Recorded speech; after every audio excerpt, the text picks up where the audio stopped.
Hi, I'm Alisha from AdultSpeechTherapy.co, and in today's video I'm going to be showing you a swallowing exercise called the Yawn Swallowing Exercise.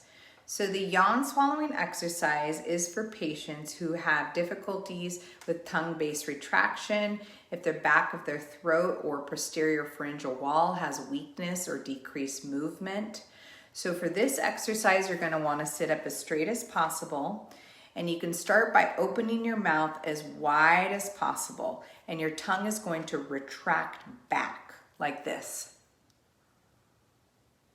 So you're bringing your tongue way back, almost like to do the K sound. Again, doing a wide yawn. And when your tongue gets in that back position and your mouth is as wide as possible, hold it for about 5 up to 10 seconds.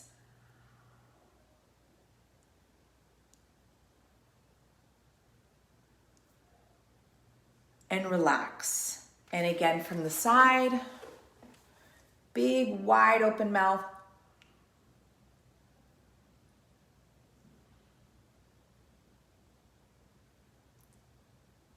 And relax. So that is a yawn swallowing exercise, and good luck teaching your patients how to perform it. For everything else you need, including free PDFs, be sure to check out AdultSpeechTherapy.co.